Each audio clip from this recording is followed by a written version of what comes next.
La brume du petit matin caressait les jardins taillés à la perfection de la propriété Lemoine, nichés à la lisière de Paris. Derrière les hauts murs de pierre blanche, un monde de luxe et de silence s'étendait, régi par des règles tacites, des regards furtifs et une hiérarchie aussi solide que les fondations de la bâtisse. Parmi les silhouettes discrètes qui évoluaient dans cet univers feutré, il y avait Claire Dubois, 32 ans, femme de ménage aux gestes précis et au regard toujours baissé. Claire n'était pas née dans ce monde. Issue d'un quartier populaire de Lyon, elle avait appris tôt à marcher sans bruit, à écouter sans intervenir, à survivre avec dignité, malgré l'ombre d'un passé qu'elle gardait enfermé derrière ses yeux bruns. Cela faisait maintenant un peu plus de 2 ans qu'elle travaillait à la demeure Lemoine, effaçant les traces d'un quotidien luxueux qui ne lui appartenait pas. Les autres employés la respectaient, mais peu la connaissaient vraiment. On savait simplement qu'elle ne parlait jamais de sa vie d'avant, qu'elle refusait les pauses prolongées à la cuisine, et qu'elle rentrait chaque soir à son petit studio dans le 15e arrondissement sans jamais se plaindre. Pourtant, derrière cette discrétion, Claire avait conquis une place insoupçonnée dans la vie de la maisonnée, celle de confidente silencieuse de la petite Élodie Lemoine.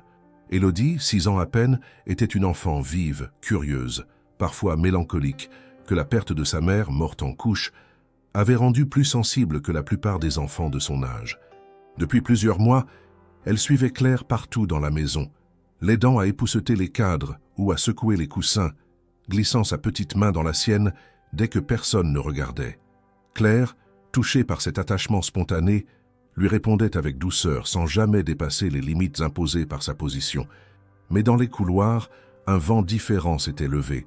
Les discussions entre majordomes, cuisiniers et jardiniers se faisaient plus nerveuses. On murmurait que des coupes budgétaires étaient en cours, que M. Guillaume Lemoine, maître des lieux et héritier de l'empire immobilier Lemoine, avait décidé de revoir la gestion de son personnel. Certains évoquaient une agence de conseil venue évaluer l'efficacité de chaque employé. D'autres affirmaient que la crise économique forçait même les plus riches à faire des choix difficiles. Claire, bien qu'habituée à se tenir en retrait, n'avait pu ignorer les regards fuyants, les phrases interrompues à son passage, ni les silences pesants qui s'étaient installés dans la buanderie. Juliette Martin, la directrice de la maison et bras droit de Guillaume, n'avait rien laissé transparaître officiellement. Pourtant, son ton était devenu plus sec, plus expéditif, comme si chaque mot coûtait désormais une pièce d'or. Ce matin-là, Claire terminait de polir l'escalier principal quand elle aperçut Élodie au bout du couloir, assise sur les marches, le menton posé sur les genoux.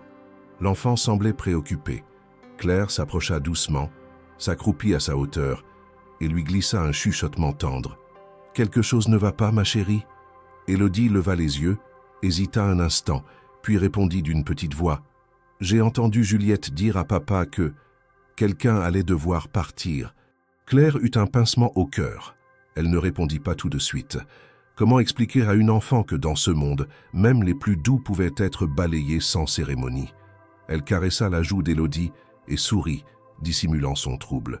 « Tu sais, parfois, les grandes personnes doivent prendre des décisions compliquées, mais cela ne veut pas dire qu'elles sont justes. » Élodie acquiesça, mais son regard restait perdu. Claire l'embrassa sur le front, puis reprit son travail, le dos un peu plus voûté, le cœur un peu plus lourd. Dans son petit coin du dortoir réservé au personnel, Claire retrouvait le soir un vieux carnet écorné dans lequel elle griffonnait quelques lignes. Ce soir-là, elle y écrivit « Les murs ont des oreilles et les rumeurs ont des racines profondes. Si je dois partir, j'espère au moins laisser une trace dans le cœur d'un enfant. Parfois, c'est tout ce qu'il nous reste. » Pendant ce temps, dans le bureau feutré de Guillaume, Juliette présentait son rapport hebdomadaire. Elle pointait des noms, des chiffres, des courbes descendantes. À côté du nom de Claire Dubois, elle avait tracé un simple trait rouge. Guillaume, plongé dans ses pensées, ne leva même pas les yeux. « Faites ce qui doit être fait, Juliette. J'ai une réunion avec les investisseurs demain à 8 heures. » Elle hocha la tête, esquissant un sourire presque imperceptible. Le destin de Claire Dubois venait de basculer silencieusement dans les marges d'un rapport. Le grand salon de la maison Lemoine, généralement réservé aux réceptions mondaines ou aux dîners privés, avait été exceptionnellement réorganisé en cette fin d'après-midi. Les rideaux d'un beige pâle filtraient la lumière du soleil couchant, plongeant la pièce dans une clarté dorée. Une table de marbre trônait au centre, et autour d'elle, Les employés se rassemblaient peu à peu, appelés pour une réunion exceptionnelle, selon les mots secs de Juliette Martin. Il y avait là les jardiniers, les cuisiniers, le majordome, les femmes de chambre, et bien sûr Claire Dubois, vêtue de son uniforme impeccable, bien que son cœur soit agité par une appréhension croissante. Juliette, droite comme un sabre, surveillait l'assemblée depuis l'entrée. Elle attendait que chacun prenne place, son regard circulant parmi les visages avec une froideur étudiée. Lorsqu'elle estima que le silence était suffisamment installé, elle s'avança vers le centre de la pièce, tenant un dossier entre ses mains. Sa voix, claire et sans chaleur, rompit enfin le silence. Monsieur Lemoine a souhaité que cette réunion soit brève et efficace. Comme vous le savez, nous entamons une phase d'optimisation des ressources humaines. Cela implique des ajustements, y compris au sein du personnel domestique. Après évaluation, certaines fonctions ont été jugées redondantes ou insuffisamment performantes selon les nouveaux critères établis par les consultants de gestion. Quelques regards nerveux se croisèrent. On se redressa sur les chaises, on croisa les bras, on ravala les soupirs. Claire, debout en retrait près du mur, sentait ses jambes se raidir. Juliette feuilleta brièvement son dossier, puis, sans la moindre pause, lâcha « Claire Dubois, votre contrat prend fin dès ce soir ». Le choc fut immédiat. Un silence de plomb s'abattit sur la salle. Même le bruissement discret des feuilles ou le cliquetis des montres sembla s'éteindre. Claire resta figée, comme si les mots n'avaient pas encore atteint leur cible. Mais Juliette continua implacable. Malgré une ponctualité constante, vos performances ont été jugées en deçà des exigences requises. L'évaluation globale a révélé un manque d'adaptabilité et d'initiative dans l'exécution des tâches confiées. Compte tenu du contexte économique, cela ne permet plus de maintenir votre poste. Claire sentit une vague de chaleur monter à ses joues, suivie d'un froid glacial dans le ventre. Elle avait entendu chaque mot, chaque syllabe. Elle entendait aussi distinctement le souffle contenu des autres employés. Aucun ne la regardait en face. Les yeux fuyaient, se baissaient, se fixaient sur le sol poli du salon. Juliette, elle, ne lui accordait même pas un regard direct, préférant tourner légèrement les pages du dossier. Comme si tout cela n'était qu'une formalité de plus dans une longue journée de gestion. Claire chercha à répondre, à demander des explications. Mais sa gorge était sèche, ses mains tremblaient légèrement. Elle inspira profondément, tenta de rassembler ses pensées, puis dit d'une voix mesurée « Est-ce que Monsieur Lemoine a validé cette décision en personne ?» Juliette ne répondit pas immédiatement. Elle referma calmement le dossier, puis dit, le ton encore plus froid « Monsieur Lemoine m'a délégué toute autorité sur la gestion domestique. La décision est finale. » Une bourrasque de honte, de colère muette et d'injustice monta en Claire. Mais elle savait que toute réaction impulsive ne ferait qu'empirer les choses. Elle acquiesça doucement, les yeux humides, mais la tête haute. Elle fit un pas en arrière, prête à quitter la salle. C'est à ce moment précis qu'un mouvement attira l'attention de tous. À l'extrémité de la pièce, près de la double porte, se tenait Élodie. Personne ne l'avait remarquée jusqu'à présent. Elle s'était glissée là sans bruit, comme une ombre discrète observant depuis plusieurs minutes sans que personne n'y prête attention. Ses grands yeux clairs étaient fixés sur Claire et son petit visage exprimait une incompréhension douloureuse. Claire croisa son regard et le monde s'arrêta. Les bruits s'effacèrent, les regards des autres disparurent. Il n'y avait plus qu'elle et l'enfant, reliés par un fil invisible tissé au fil des mois, fait de silence partagé, de gestes tendres, de présence rassurante. Mais avant que Claire ne puisse faire un pas vers elle, Élodie courut à travers la pièce. Les talons de Juliette claquèrent au sol dans un geste de retenue, mais l'enfant l'ignora complètement. Elle atteignit Claire, lui saisit la main avec une force insoupçonnée pour une si petite personne, et leva les yeux vers elle en criant d'une voix déchirée « Tu ne peux pas partir, tu ne peux pas t'en aller, maman !» Le mot résonna dans l'air comme une détonation. « Maman !» Un murmure s'éleva dans la salle, d'abord étouffé, puis plus audible. Les employés échangèrent des regards abasourdis. Certains se tournèrent vers Juliette, d'autres vers la porte où Guillaume venait d'apparaître, attiré par le tumulte. Il avait entendu, il avait tout vu. Claire, elle, était pétrifiée. Son cœur battait à tout rompre. Élodie s'accrochait à elle, la tenant par la taille avec une désespérance qui ne pouvait être feinte. Les mots de l'enfant flottaient encore dans l'air, chargés d'une vérité instinctive que rien ne semblait pouvoir nier. Juliette, elle, avait pâli. Pour la première fois depuis le début de la réunion, son masque s'était fissuré. Elle fit un pas en avant, prête à intervenir, mais Guillaume leva la main, lui intimant de se taire. Il s'avança lentement dans la pièce. Tous les regards convergèrent vers lui. Sa silhouette imposante, son costume sombre et son expression glaciale ne laissaient présager aucune réaction claire. Il se planta devant Claire et Élodie, observa longuement la scène sans un mot. « Que vient-elle de dire ?» demanda-t-il enfin d'une voix grave dirigée à Claire. Claire ouvrit la bouche, mais aucun son n'en sortit. Elle était encore sous le choc. Elle regarda Guillaume, puis Élodie, puis Juliette. Elle ne savait plus où se trouvait la vérité, ni ce qu'elle devait dire pour se défendre d'une accusation qui n'avait jamais été formulée, mais qui planait désormais au-dessus de sa tête, comme une ombre immense. Guillaume répéta, plus lentement, plus durement, « Pourquoi vous a-t-elle appelé maman ?» Un silence total régnait. Même les oiseaux dehors semblaient s'être tus. Claire n'avait pas de réponse, parce qu'elle ne comprenait pas elle-même. Et pourtant, au fond d'elle, une peur ancienne, enfouie depuis des années, venait de se réveiller. L'instant s'était figé. Dans l'immense salon de la demeure Lemoine, chaque personne semblait avoir cessé de respirer, pétrifiée par les mots simples mais fulgurants prononcés par la petite Élodie. Elle s'accrochait toujours à Claire, la tenant de ses bras frêles mais déterminés, répétant cette phrase comme une supplique irréfutable « Ne pars pas, maman ». Son regard ne cherchait pas de validation, il exprimait une certitude, un cri du cœur, une vérité que ni son jeune âge ni son ignorance des mécanismes adultes ne pouvaient altérer. Elle savait ce qu'elle ressentait, et à cet instant précis, ce qu'elle ressentait comptait plus que toutes les règles hiérarchiques, plus que tous les contrats ou les rapports de performance. Guillaume Lemoine, jusqu'ici distant, inébranlable dans ses postures de chef de maison et d'homme d'affaires, restait immobile face à sa fille et à Claire. Son visage ne laissait transparaître ni colère ni attendrissement, mais une tension glaciale, comme si les rouages de son esprit tournaient à toute vitesse, sans qu'il parvienne à en saisir le sens. Il observa Claire longuement, comme s'il la découvrait pour la première fois, puis abaissa les yeux vers sa fille. Ce mot « maman », il ne l'avait plus entendu depuis 6 ans.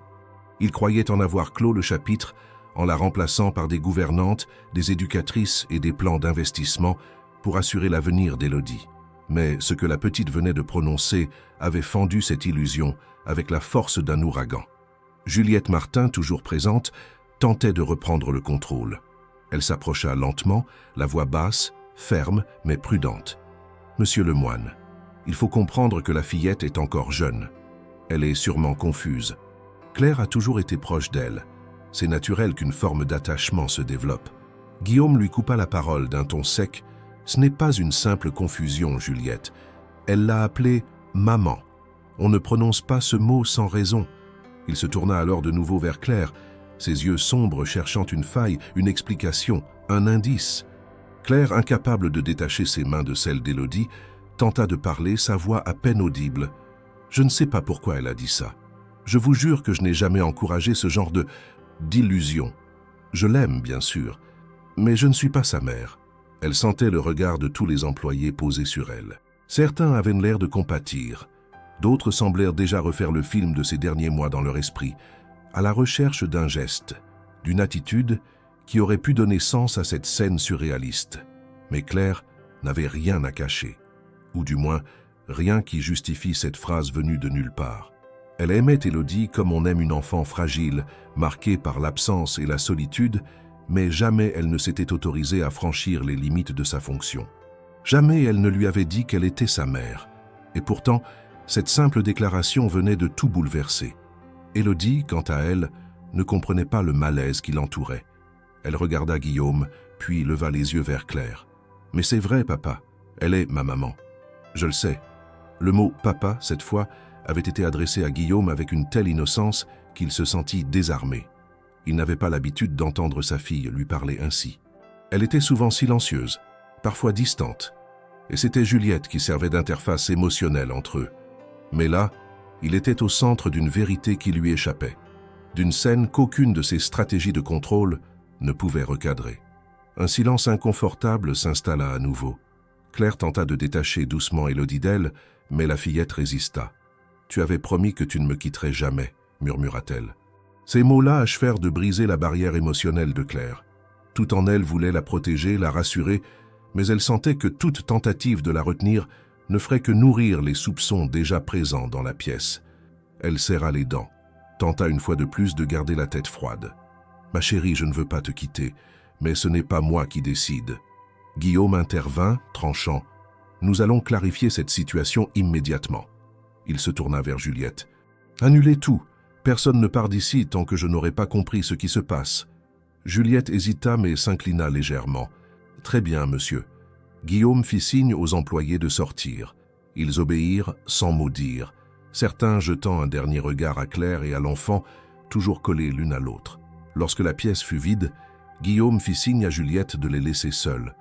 Celle-ci sortit à contre-cœur. Restés à trois dans le salon, un nouveau calme s'installa. Guillaume observa Claire en silence, croisa les bras et s'adossa contre la table. « Depuis combien de temps êtes-vous proche de ma fille ?» demanda-t-il d'une voix plus posée. « Cela fait plusieurs mois qu'elle vient me voir. Je ne l'ai jamais repoussée. Je pensais que ça lui faisait du bien. Mais je ne l'ai jamais incitée à me voir comme sa mère. Est-ce que vous avez eu un enfant, Claire ?» La question était directe, brutale. Claire sentit le sol vaciller sous elle. Elle n'avait jamais évoqué ce sujet avec qui que ce soit dans cette maison. Pas une fois.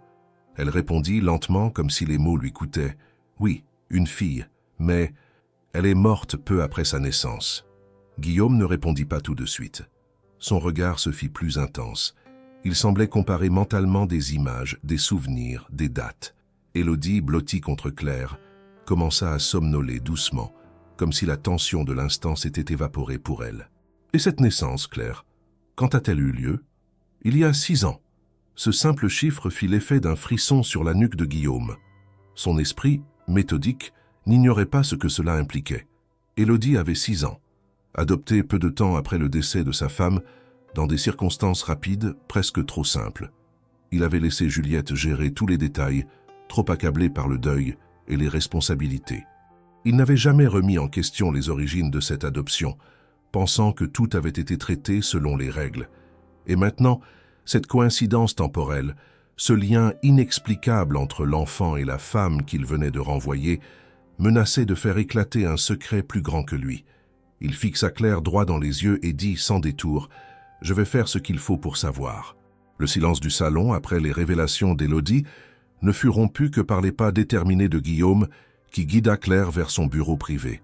Il n'avait pas prononcé un mot depuis sa dernière déclaration, mais son regard disait tout.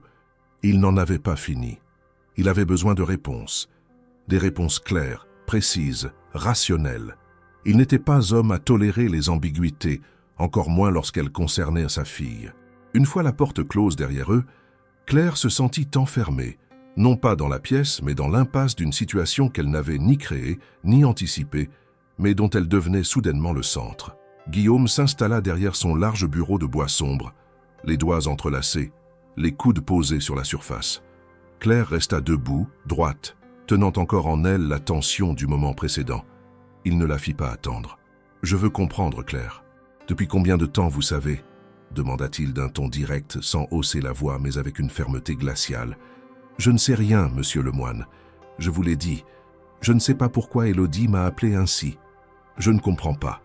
Vous vous rendez compte de la gravité de cette situation ?» lança-t-il, en se penchant légèrement vers elle. « Vous travaillez ici depuis 2 ans. Vous êtes en contact quotidien avec ma fille. Et tout à coup, elle vous appelle sa mère. Ce n'est pas un lapsus, Claire. Elle l'a répété avec certitude. Vous ne pouvez pas me dire que cela ne vous interpelle pas. » Claire inspira profondément. Elle refusait de se laisser emporter. Elle savait que dans cette maison, une parole de trop pouvait être déformée, amplifiée, utilisée contre elle. Et pourtant, elle ne pouvait nier l'effet que cette scène avait eu sur elle. Pas seulement l'embarras ou la peur. Quelque chose d'indescriptible lui avait serré la poitrine lorsqu'Élodie avait prononcé ce mot, comme une vieille douleur réveillée sans prévenir. « Je ne l'ai jamais encouragée, monsieur, » répondit-elle doucement. « Je me suis occupé d'elle comme l'aurait fait n'importe quelle personne attentive. J'ai vu qu'elle manquait de tendresse. Je ne pouvais pas l'ignorer. Vous avez eu une fille, n'est-ce pas ? » ?»« Oui. Quand est-elle morte ?» Claire détourna le regard comme pour chercher un appui invisible sur les étagères du bureau. « C'était il y a 6 ans, à Lyon.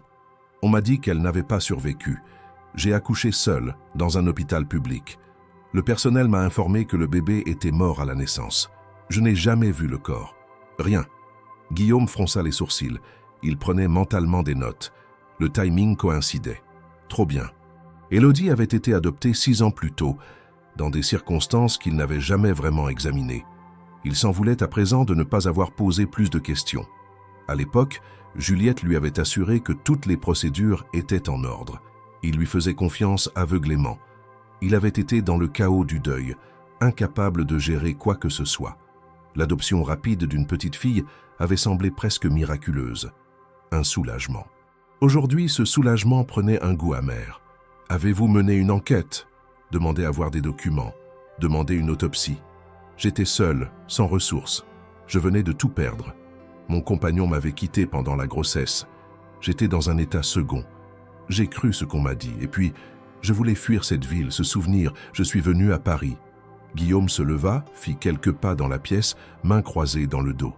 Il parlait plus pour lui-même que pour Claire. Et maintenant, une enfant de 6 ans qui n'a jamais connu sa mère biologique vous appelle ainsi, comme si elle le savait au plus profond d'elle. Claire serra les poings. Elle ne supportait pas cette tournure. Elle n'était pas là pour écouter des spéculations émotionnelles. Elle voulait juste comprendre ce qui se passait, pourquoi elle était traitée comme une manipulatrice alors qu'elle ne comprenait elle-même rien à cette histoire. Je n'ai jamais prétendu être sa mère. Je ne sais pas ce qui s'est passé ni pourquoi elle ressent ce lien, mais je peux vous jurer que je n'ai rien prémédité. Vous devez comprendre que je ne peux pas me contenter de votre parole, rétorqua Guillaume. Ma fille est tout ce qui me reste. Si quelque chose dans votre passé est lié à elle, je dois le savoir. Claire hésita, puis ajouta « Et si elle était vraiment ma fille, qu'est-ce que vous feriez ?» Cette question le prit de court. Il s'arrêta net. Il ne s'était pas encore autorisé à envisager cette hypothèse comme une réalité. Mais maintenant que les mots avaient été prononcés, l'idée s'imposa. Et elle fit naître en lui une angoisse qu'il n'avait pas connue depuis des années. « Ce serait impossible, murmura-t-il. L'adoption a été faite par des canaux officiels. » Claire le fixa, un éclair de défi dans les yeux. « Officiel ou contrôlé par Juliette Martin ?» Guillaume se tourna lentement vers elle. Le nom de Juliette prononcé dans ce contexte prenait une toute autre dimension. Il connaissait sa loyauté, son efficacité, mais il savait aussi qu'elle gérait les affaires comme une stratège, parfois au-delà des limites légales, si cela servait la réputation de la famille. Pourquoi dites-vous cela? Parce que c'est elle qui a signé mon contrat.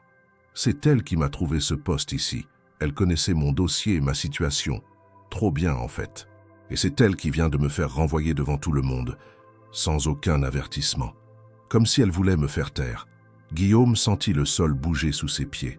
Pour la première fois, il envisagea que cette coïncidence n'en était peut-être pas une. Que Claire Dubois, la discrète femme de ménage, pourrait bien être plus liée à sa fille qu'il ne l'avait jamais imaginé. Et si Juliette avait sciemment rapproché Claire de cette maison, puis tenté de l'en écarter quand la vérité menaçait d'éclater. Je vais vérifier chaque détail de votre passé, Claire, et celui d'Élodie. Je vous conseille de ne rien cacher.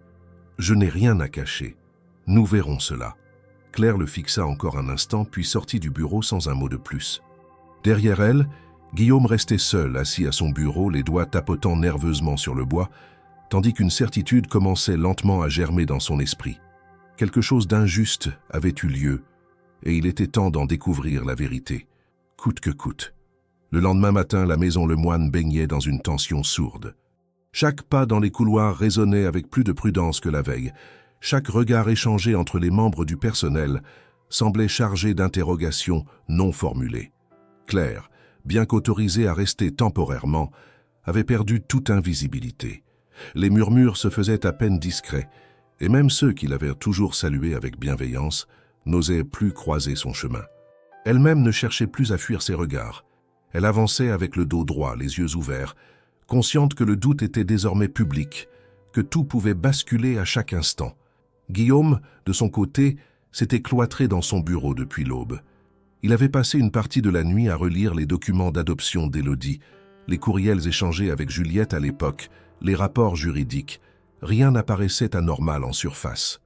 Pourtant, chaque ligne semblait porter l'empreinte d'un voile trop bien tissé, comme si tout avait été fait pour rendre l'adoption irréprochable, mais sans laisser place à l'humain, au vécu, à l'authenticité. Il n'avait pas dormi. Il avait trop de questions, trop peu de réponses. En milieu de matinée, alors que Claire nettoyait silencieusement les rebords des fenêtres dans l'aile sud, elle sentit une petite main attraper doucement la sienne. Elle se retourna et trouva Élodie, les yeux gonflés, les cheveux encore en bataille. Sans dire un mot, la petite lui fit signe de la suivre.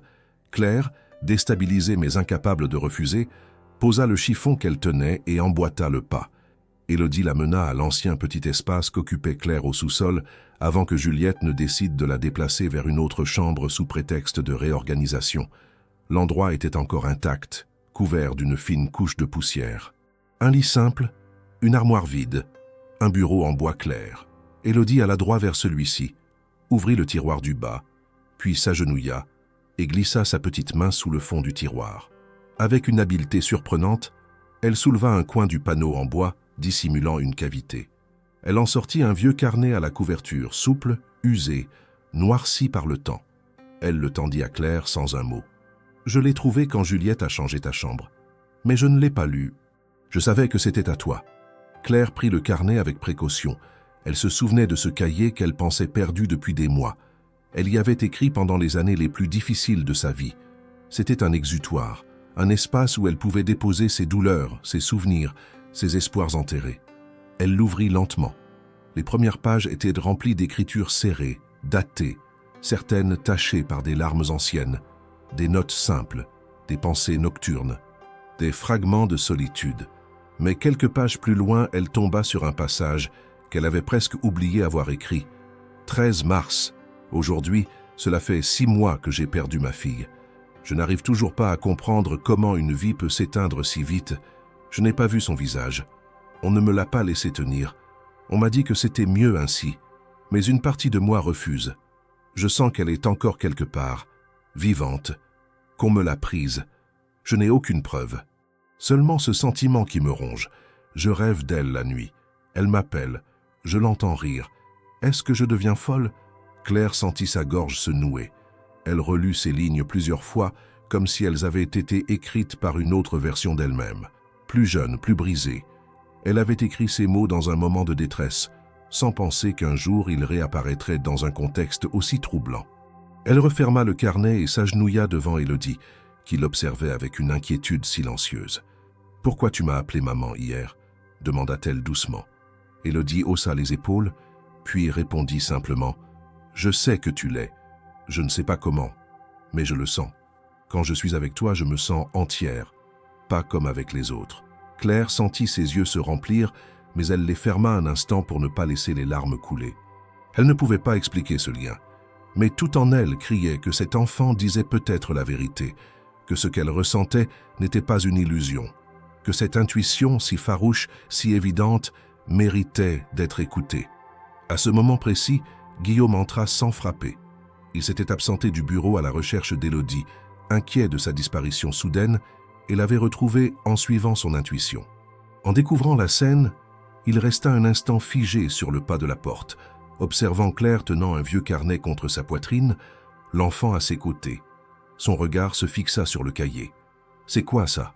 Claire ne répondit pas immédiatement.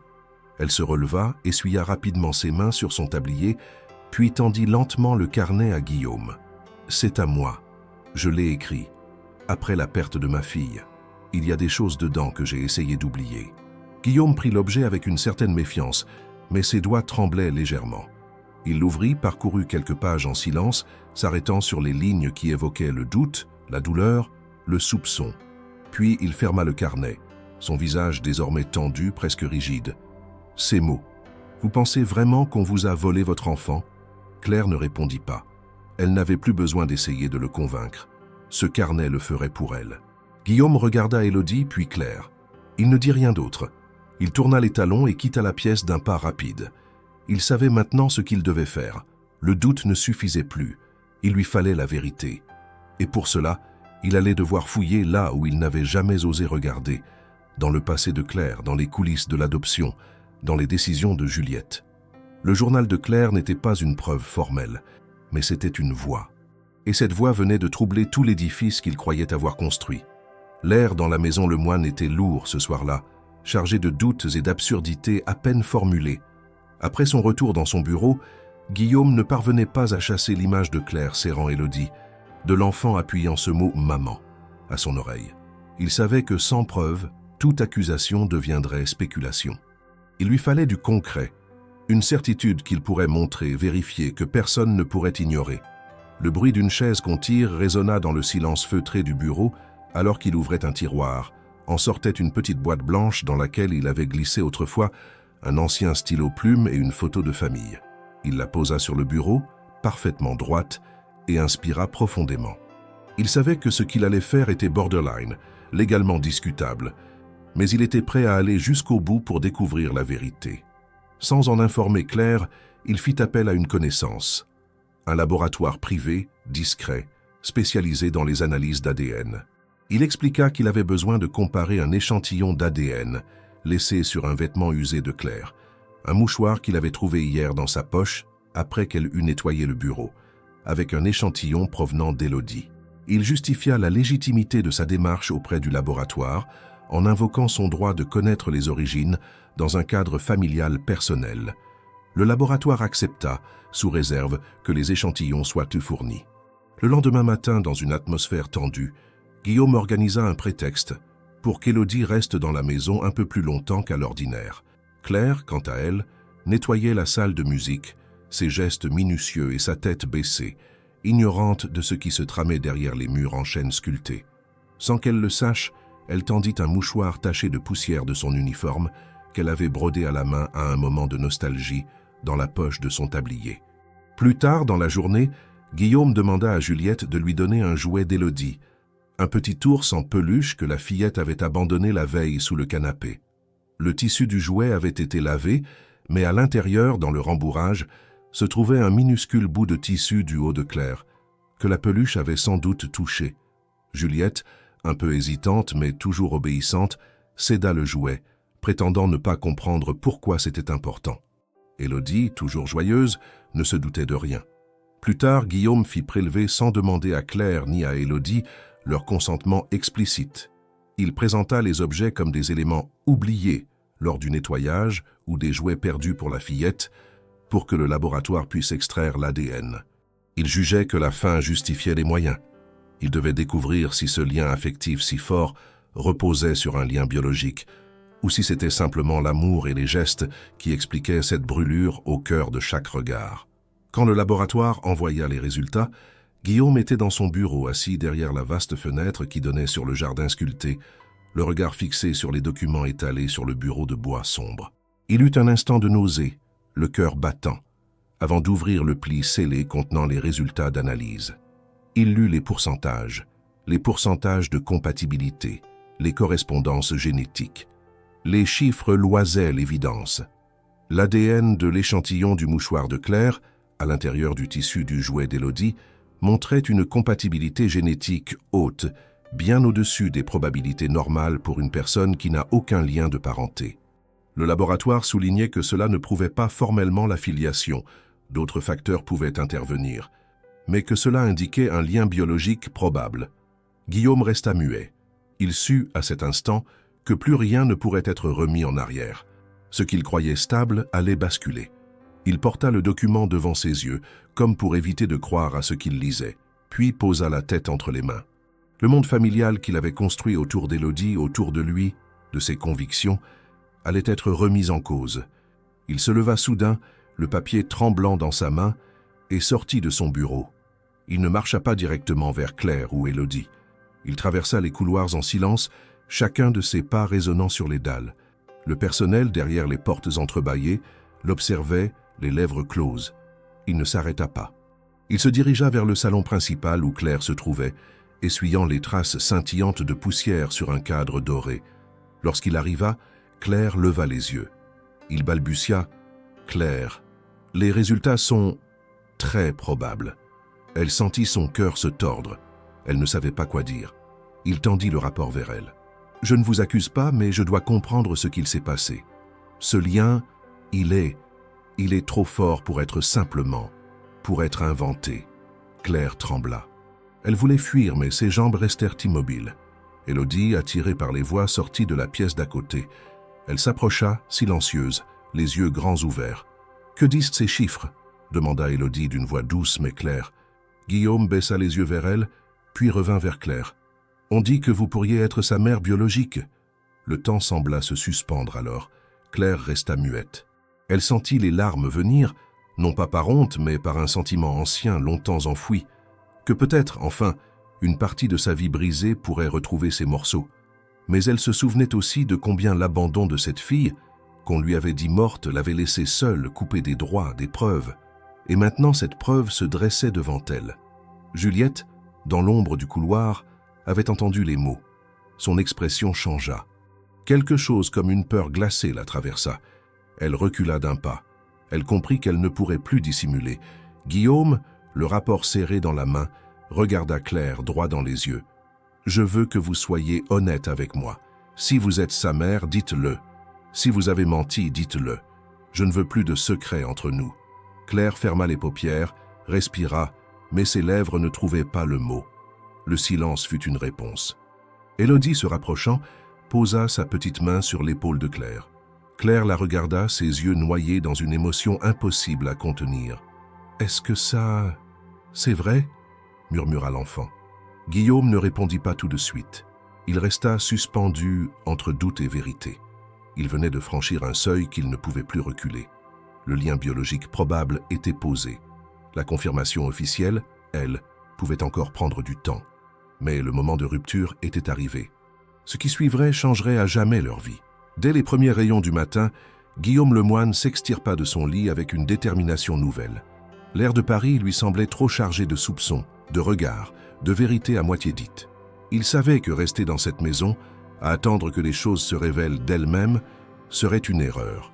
Il devait chercher plus loin, là où tout avait commencé. Il devait retourner dans la ville que Claire avait quittée précipitamment, Lyon. C'était là-bas que se trouvait la première pièce du puzzle, celle qui, peut-être, confirmerait définitivement ce que les chiffres du test ADN laissaient déjà présager. Guillaume n'informa personne de son départ. Il laissa Juliette gérer les affaires de la maison, confiant qu'elle resterait dans son rôle administratif sans interférer, du moins pour l'instant. Claire, quant à elle, n'était pas au courant de ses intentions. Élodie dormait encore.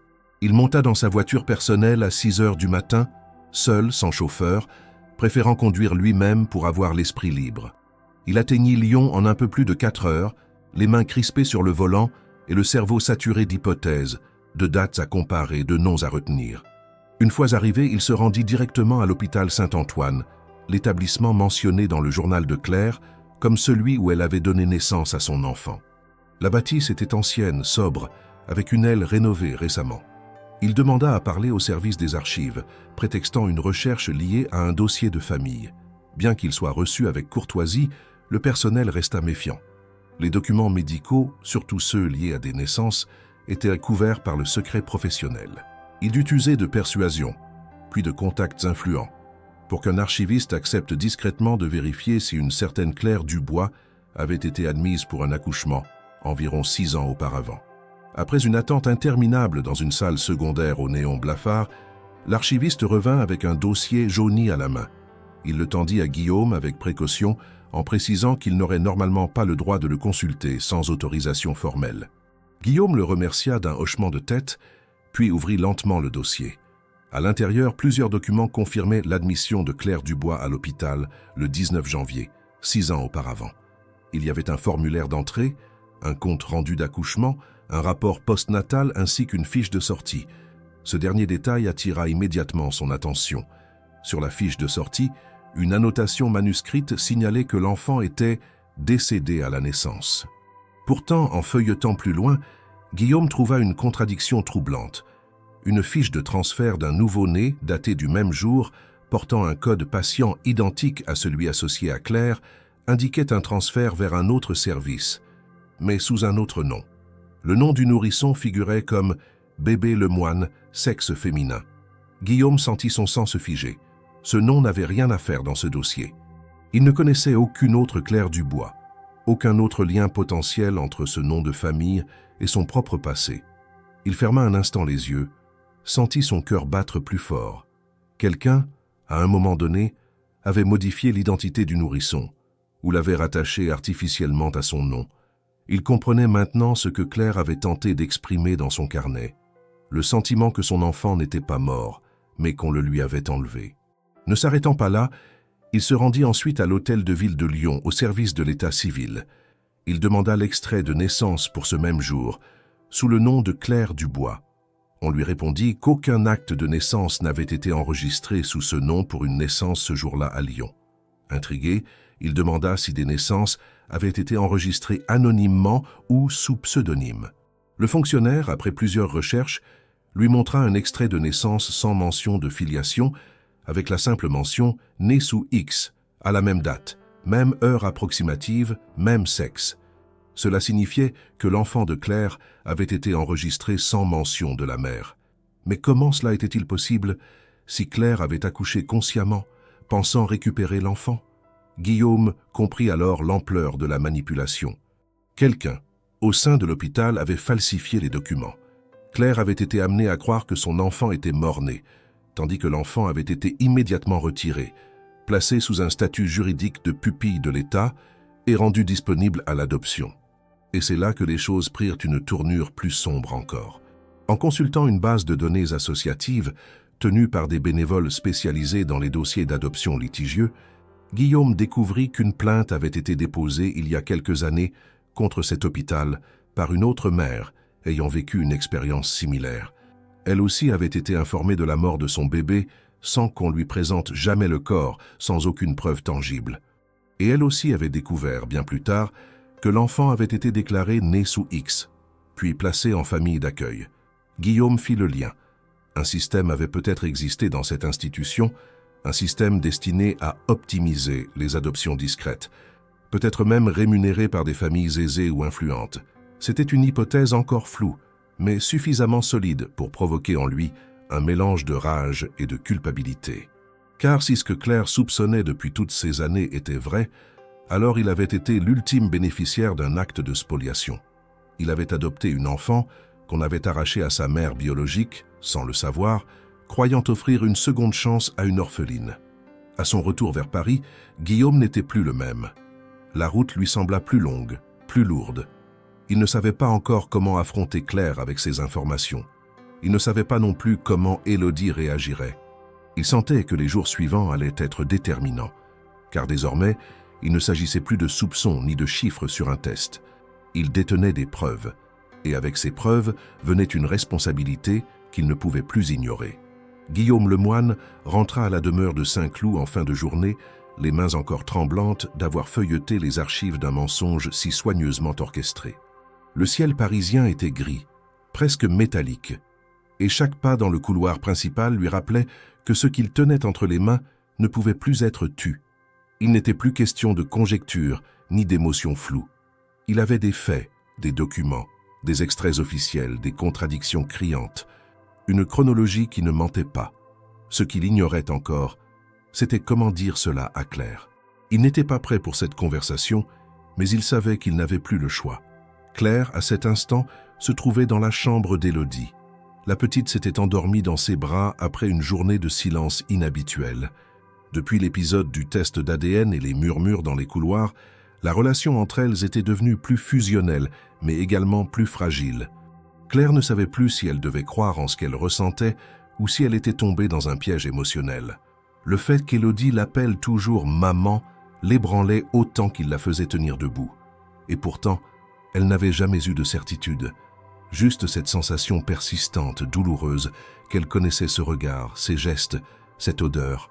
Quand Guillaume frappa à la porte, Claire se leva doucement, recouvrit Élodie d'une couverture et sortit de la chambre sans faire de bruit.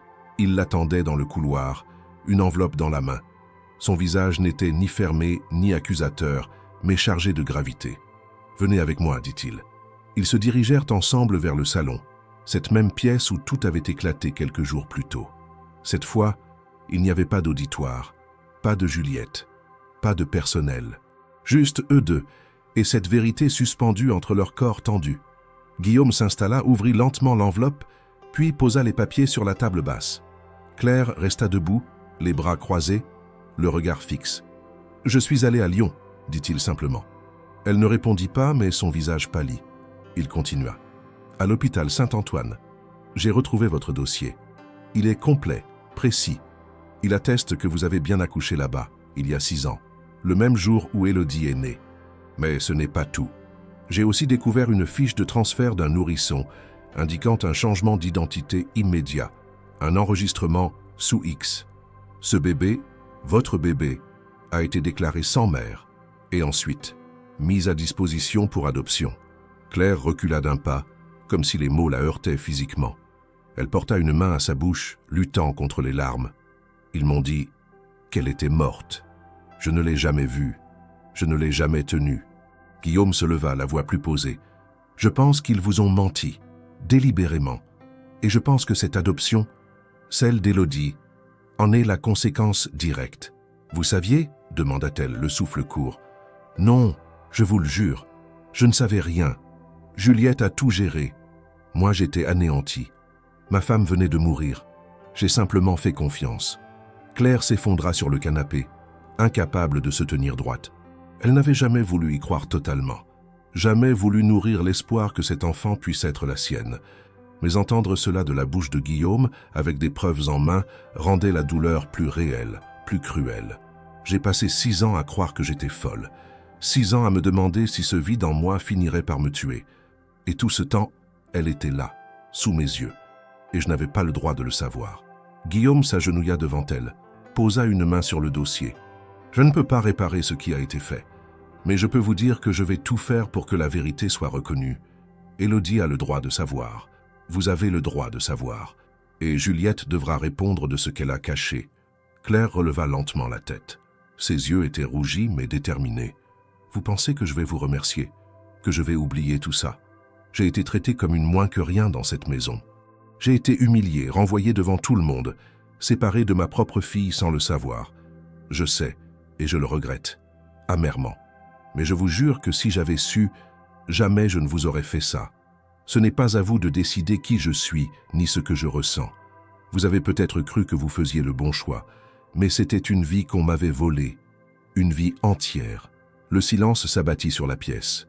Guillaume ne répondit pas. Il n'avait pas de mots pour apaiser cette colère. Il savait qu'elle était juste. Il savait aussi que rien ne serait simple à partir de maintenant, mais il devait aller au bout. Il se redressa lentement, puis déclara « Demain, je confronterai Juliette. Vous pouvez être présente si vous le souhaitez.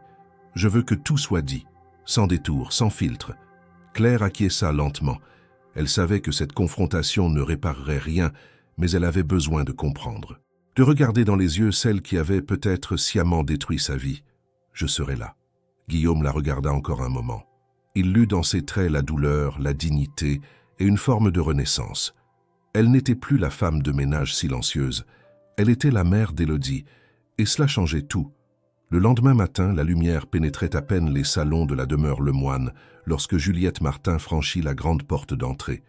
Comme à son habitude, elle était impeccable. Tailleur cintré, cheveux strictement tirés en chignon, une liasse de documents sous le bras. Son pas résonnait dans le marbre avec cette assurance froide qui la caractérisait. Mais ce matin-là, quelque chose dans l'air lui sembla différent. Trop de regards, trop de silence. Elle sentit immédiatement que l'équilibre soigneusement entretenu dans la maison s'était fissuré. Guillaume l'attendait dans le petit salon de lecture, une pièce rarement utilisée, loin des oreilles indiscrètes du personnel. Claire se tenait déjà là, debout près de la cheminée, les bras croisés, les yeux fixés sur le vide.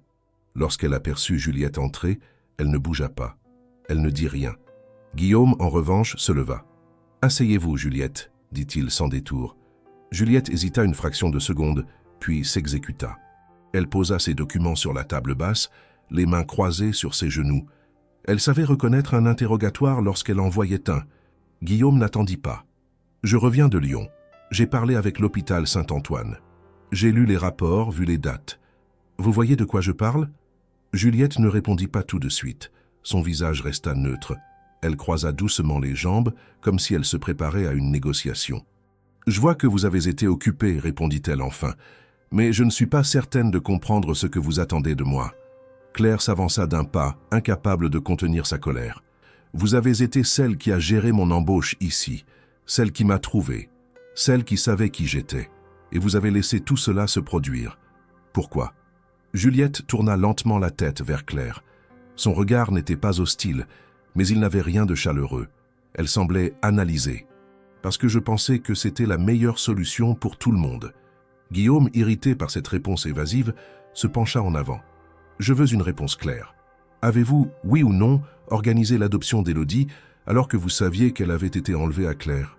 Juliette inspira longuement puis répondit, cette fois sans détour, « J'ai été informé, à l'époque, qu'un enfant était disponible à l'adoption. Les procédures étaient rapides, la situation particulière. Vous étiez dans un état désastreux, Guillaume. Votre femme venait de mourir. Vous étiez incapable de gérer une maison, encore moins d'élever seul un nouveau-né. Alors j'ai fait ce que je pensais juste.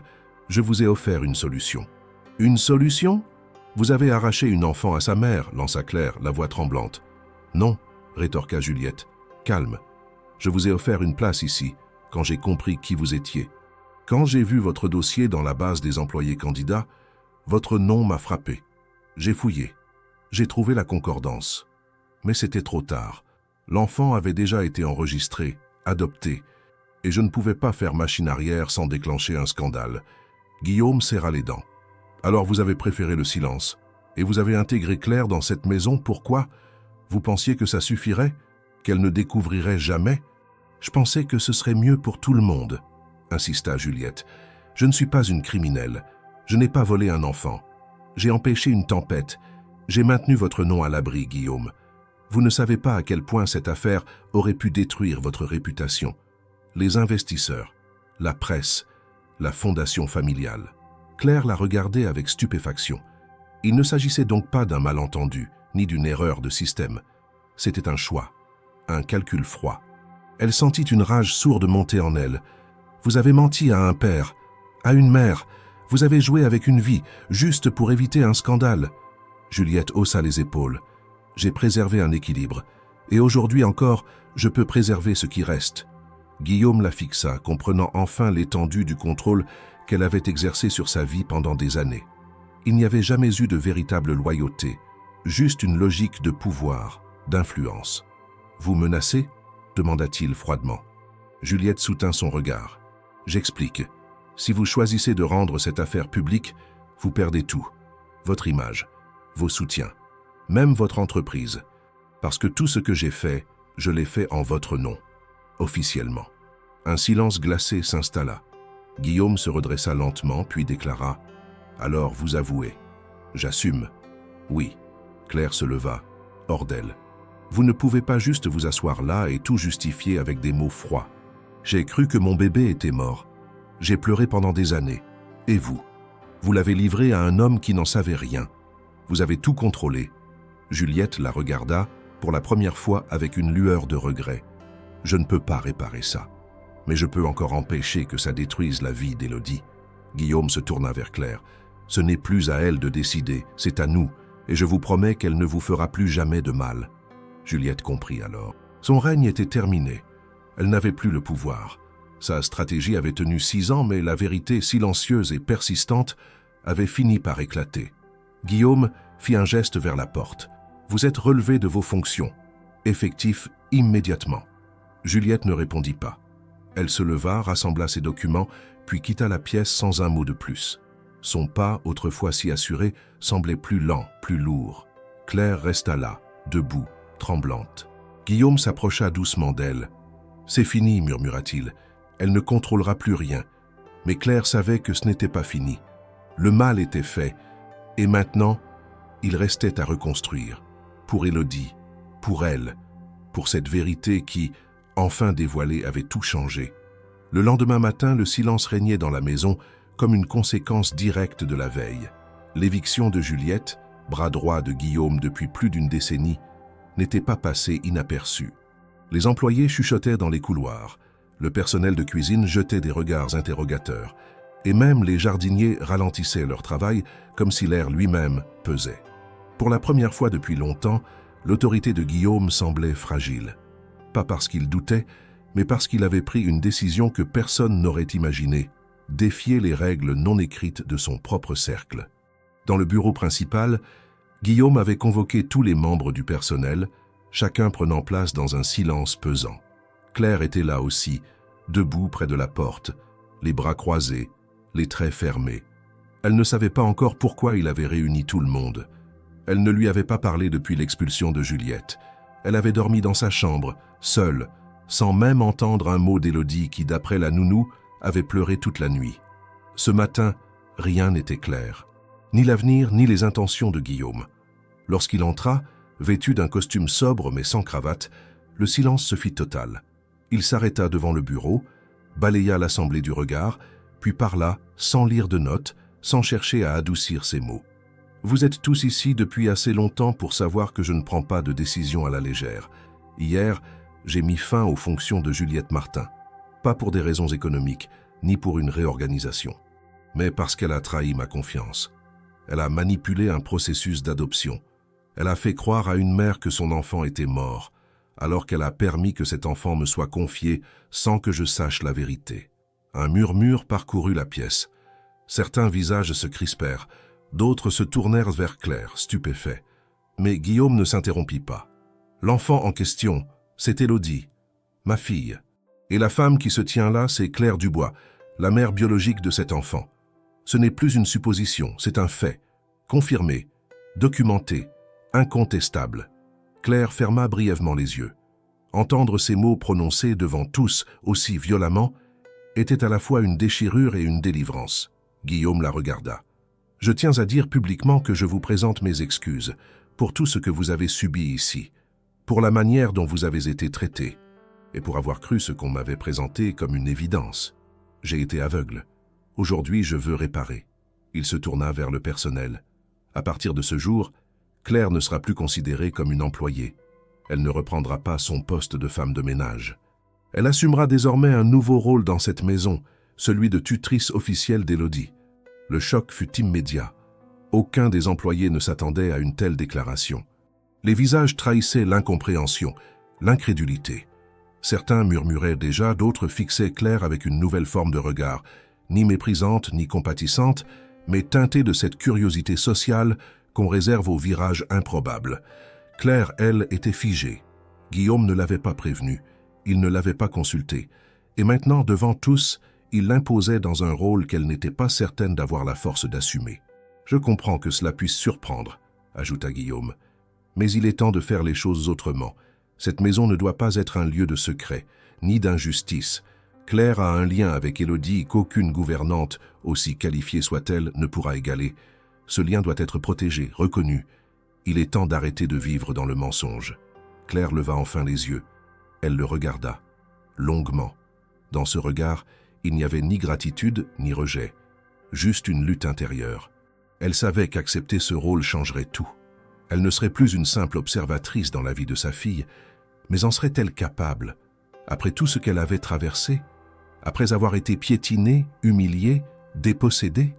Elle sentit le regard d'Élodie dans son esprit, les bras autour de son cou, le mot « maman » murmuré dans l'oreille. Elle sentit aussi le poids des doutes, des années perdues, de la maternité volée.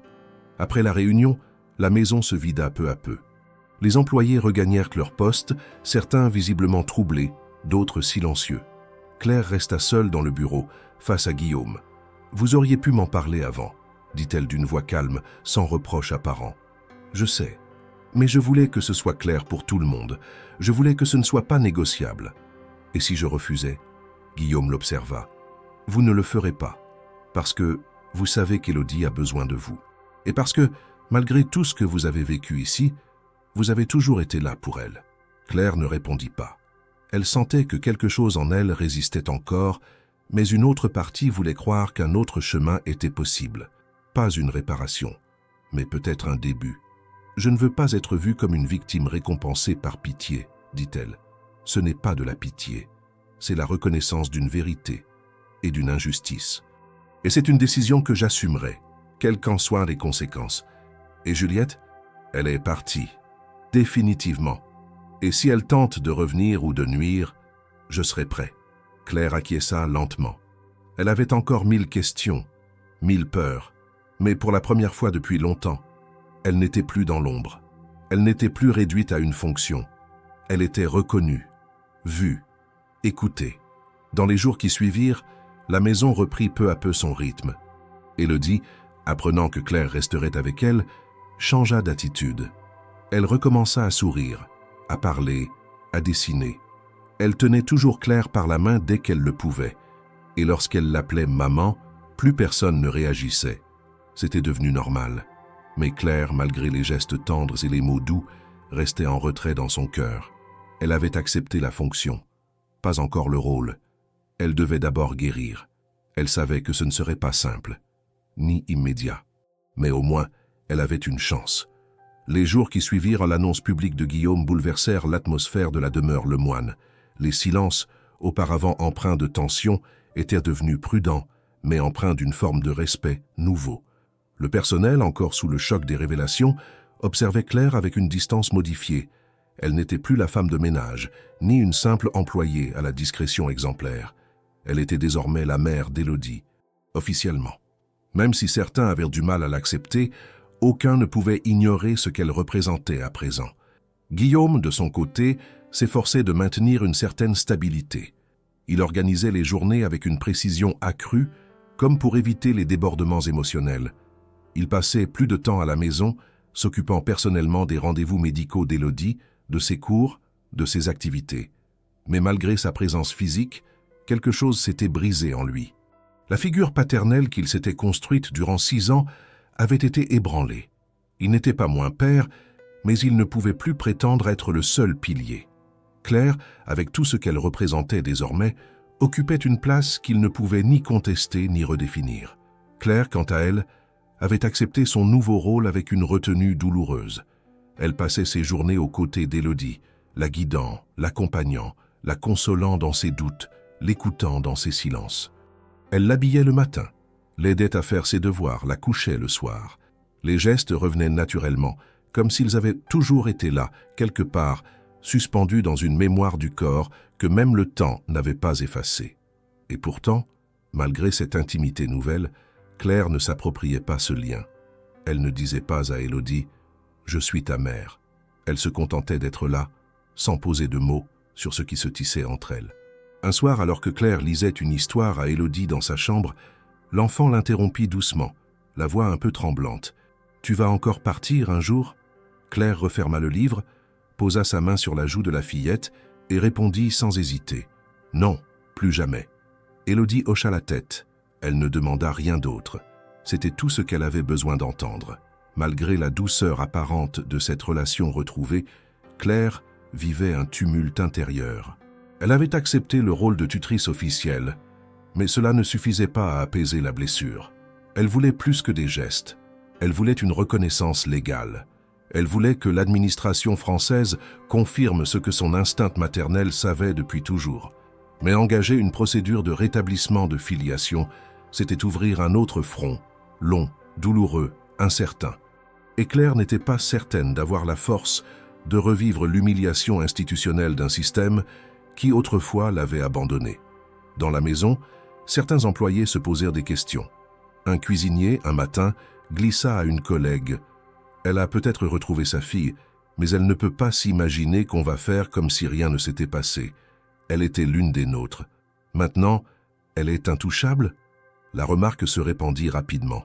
Certains regrettaient l'ancien ordre, où chacun avait sa place bien délimitée. D'autres, plus discrets, éprouvaient une forme d'admiration pour Claire, pour son calme, sa dignité. Mais tous savaient qu'un nouvel équilibre était en train de naître. Guillaume observait tout cela. Il voyait les regards, il sentait les tensions. Il savait que la transformation de Claire, aussi juste fût-elle, bouleversait les fondements invisibles de sa maison. Il avait passé sa vie à contrôler les apparences, à orchestrer les discours, à construire une image inattaquable. Et maintenant, il devait composer avec une vérité humaine, brute, indomptable. Un soir, il invita Claire à le rejoindre dans le bureau, pour une conversation qu'il avait retardée depuis trop longtemps. « Je voulais vous remercier », commença-t-il, « pas seulement pour ce que vous faites pour Élodie, mais pour votre calme, votre force. » Claire ne répondit pas tout de suite. Elle s'assit en face de lui, les mains jointes. « Je ne cherche pas de reconnaissance, je veux juste qu'elle aille bien. Elle va mieux, grâce à vous. Elle mérite qu'on lui dise toute la vérité, pas seulement à demi-mot, pas dans les gestes, dans les mots. Dans les actes officiels, Guillaume hocha la tête. Il s'attendait à cela. Vous voulez entamer une procédure? Je veux qu'on rétablisse son identité. La mienne. Je ne veux plus que son acte de naissance soit un mensonge. Ce sera long.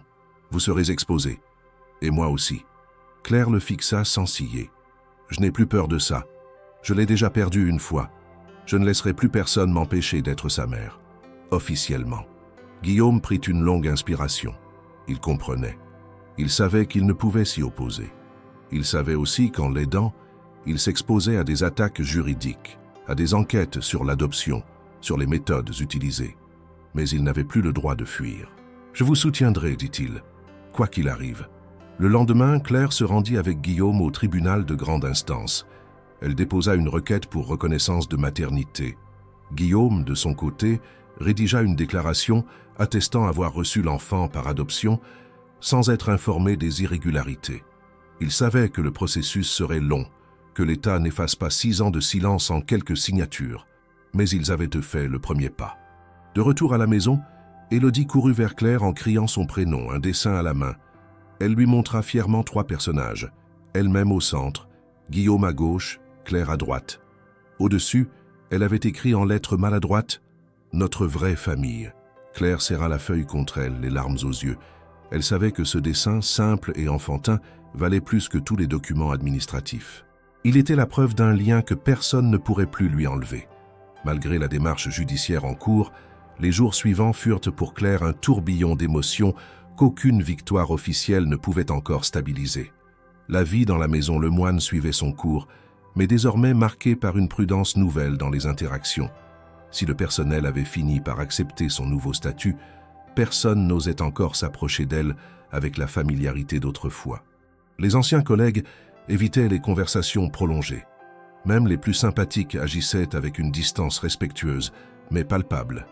Claire n'en faisait pas un drame. Elle comprenait. L'équilibre avait été rompu, et chacun devait trouver sa place dans ce nouvel ordre. Guillaume, quant à lui, était devenu un homme plus silencieux, moins directif. On le voyait souvent marcher seul dans les jardins, parfois tard dans la nuit. Il assumait ses responsabilités, mais la transformation soudaine de sa vie privée lui laissait peu de répit. Il vivait dans une maison qu'il pensait contrôler, avec une fille qu'il croyait avoir sauvée, aux côtés d'une femme à qui il avait, sans le savoir, pris tout ce qui comptait. Il portait cette vérité comme un poids, un fardeau qu'aucun geste de bonne volonté ne suffisait à alléger. Il savait qu'il n'était ni coupable ni innocent, et cette position intermédiaire était celle qu'il supportait le moins. Le matin, Claire accompagnait Élodie jusqu'à l'école, la main dans la sienne, traversant l'allée centrale avec une régularité nouvelle.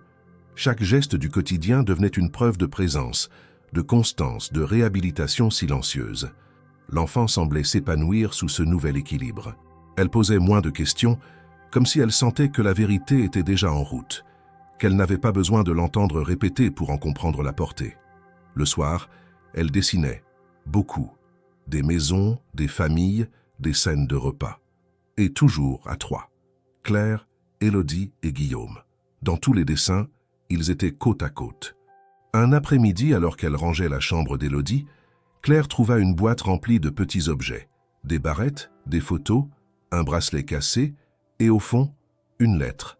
L'écriture maladroite indiquait « pour plus tard ». Elle hésita à l'ouvrir, mais la curiosité l'emporta. À l'intérieur, Élodie avait écrit « Si je me perds un jour, je veux qu'on sache que Claire est ma vraie maman. Pas parce qu'elle me dit, mais parce que je le sens. » Claire referma la lettre, les mains tremblantes. Elle ne dit rien à Guillaume. C'était leur secret à elle et à sa fille. Mais derrière cette intimité retrouvée, Claire restait en alerte.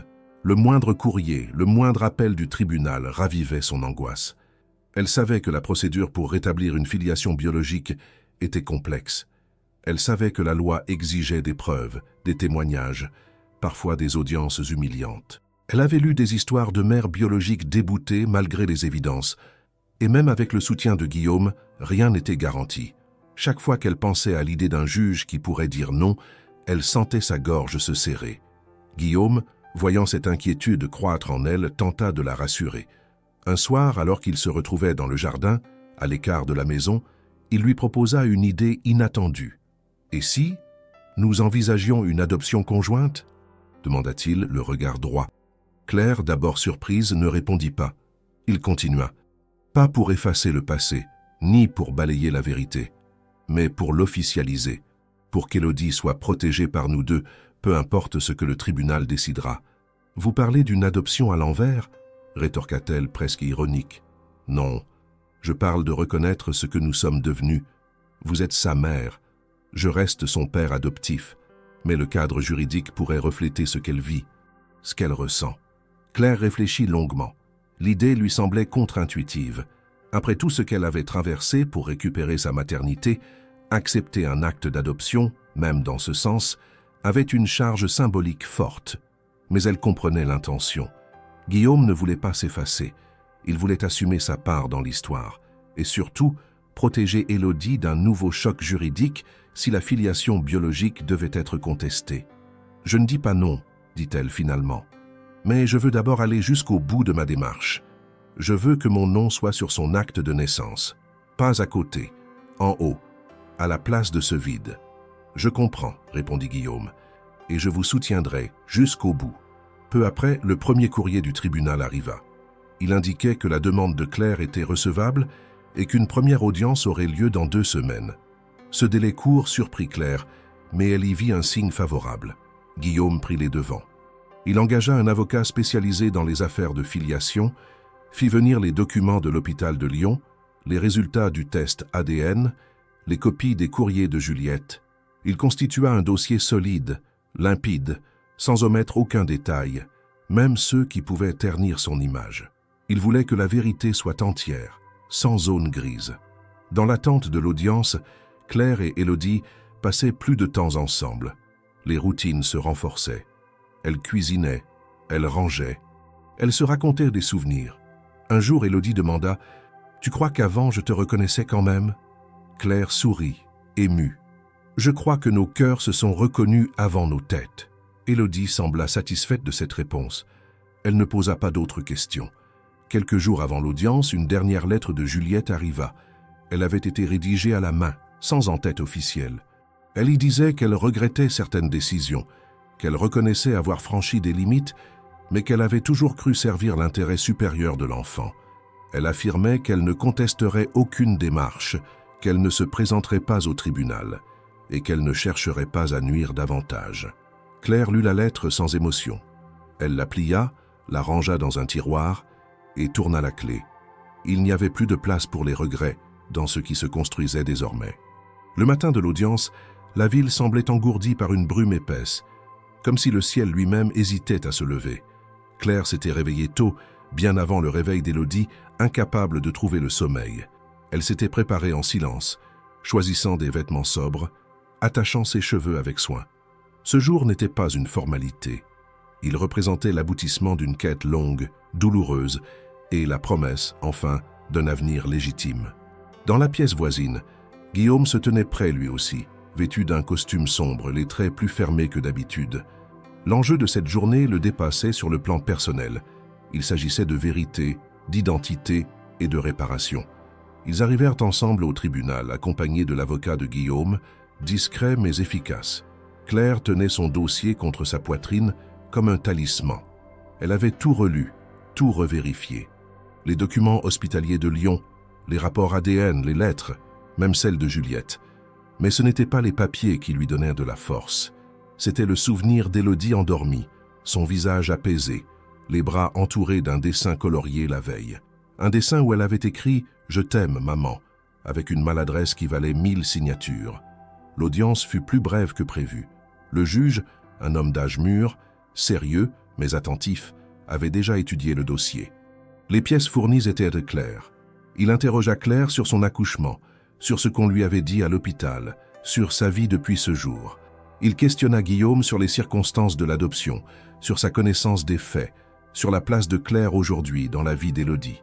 Puis, après un silence pesant, il déclara que la filiation biologique semblait suffisamment établie pour qu'il recommande l'inscription du nom de Claire Dubois comme mère légale de l'enfant, sous réserve des formalités administratives. Il rappela que l'acte de naissance serait modifié, que l'histoire ne pouvait être effacée, mais que le droit avait désormais tranché. Claire ne sourit pas tout de suite. Elle attendit de sortir du tribunal, d'avoir mis quelques mètres entre elle et la salle d'audience pour sentir ses jambes fléchir. Guillaume la soutint sans dire un mot. Elle inspira profondément, puis, les yeux embués, murmura « Elle est à moi, officiellement. » « Elle l'a toujours été, répondit-il. Le retour à la maison fut silencieux. Élodie les attendait sur le pas de la porte, les bras tendus. Claire la serra contre elle avec une force douce, comme si elle pouvait la protéger désormais de tout. Elle ne dit rien à sa fille tout de suite. Elle attendit le soir, dans la chambre. Le calme revenu. Elles étaient assises sur le lit, la lumière tamisée. Claire prit les mains d'Élodie dans les siennes. « Je suis ta maman, pas seulement dans ton cœur, mais aussi pour tout le monde, même sur le papier. » Élodie hocha la tête, sans surprise. Je le savais déjà. Les semaines qui suivirent furent à la fois étranges et rassurantes. Tout semblait identique, et pourtant tout avait changé. Claire continuait de gérer la vie quotidienne d'Élodie, mais elle le faisait avec un droit reconnu. Elle n'était plus une intruse tolérée, mais une mère présente. Elle participait aux réunions scolaires, signait les carnets, parlait aux enseignants. Son nom était sur les papiers, sur les convocations, dans les dossiers. Elle existait enfin dans l'univers administratif de sa propre fille. Guillaume, lui, trouva sa place avec prudence. Il ne se retira pas, mais il laissa Claire prendre la tête de l'organisation familiale. Il restait le père qu'il avait été, mais sans imposer sa vision. Il écoutait plus, il proposait au lieu de décider. Il comprit que ce nouveau cadre n'était pas une perte d'autorité, mais une chance de reconstruire autrement. Un soir, alors qu'ils dînaient tous les trois dans la véranda, Claire proposa à Guillaume de partager un projet. Elle voulait écrire ce qu'elle avait vécu, non pas pour publier, mais pour garder une trace. Pour Élodie, plus tard. Guillaume approuva sans hésiter. Il proposa même de l'aider à structurer le récit, à réunir les documents, à retrouver les étapes juridiques. « Il faut que tu racontes tout, » dit-il, « même les moments où j'ai été lâche. Je raconterai tout, mais sans haine. Ce n'est pas une revanche. » « Non, répondit-il, c'est une mémoire. » Élodie, en les écoutant, intervint. « Et moi, je peux dessiner la couverture ?» Ils rirent tous les deux. Ce fut un rire simple, sincère, un moment de légèreté rare depuis longtemps. Quelques mois plus tard, le jardin fleurissait. Claire avait repris l'habitude de jardiner, une activité qu'elle avait toujours aimée mais qu'elle n'avait jamais osé faire ici. Maintenant, c'était chez elle aussi. Elle ne vivait plus dans un coin du sous-sol, mais dans une chambre avec fenêtre, lumière et silence. Elle avait placé des photos sur les murs, rangé ses livres sur une étagère, retrouvé une normalité qu'elle pensait perdue à jamais. Guillaume, dans le même temps, avait annoncé une pause professionnelle. Il délégua la direction de ses affaires pour se concentrer sur ce qu'il appelait « la vie qui a été longtemps mise en attente ». Il commença à cuisiner, à peindre, à prendre du recul. Il n'était plus seulement l'homme de pouvoir qu'on saluait dans les couloirs d'un siège social. Il devenait un père attentif, un homme qui apprenait à vivre autrement. Et Élodie, au centre de tout cela, grandissait. Elle n'avait plus de crise d'angoisse, plus de cauchemars. Elle dormait mieux. Elle riait davantage. Elle parlait de l'avenir, de ce qu'elle voulait faire plus tard, des endroits qu'elle voulait visiter. Elle dessinait encore, toujours à trois. Mais ses dessins devenaient plus précis, plus joyeux, plus colorés. Un jour, elle accrocha au mur du salon un grand dessin qu'elle avait préparé en secret. On y voyait 3 silhouettes, main dans la main, sous un ciel bleu. Au-dessus, elle avait écrit « Ma vraie famille, celle qu'on ne m'a pas donnée, mais que j'ai retrouvée ». Claire le regarda longtemps. Elle ne dit rien. Elle n'en avait pas besoin. Tout était là, sur ce papier d'enfant, dans ce trait maladroit, dans cette phrase. C'était un nouveau commencement. Pas un conte de fées, pas une revanche, juste une vérité retrouvée, et 3 cœurs qui enfin battaient ensemble sous un même toit.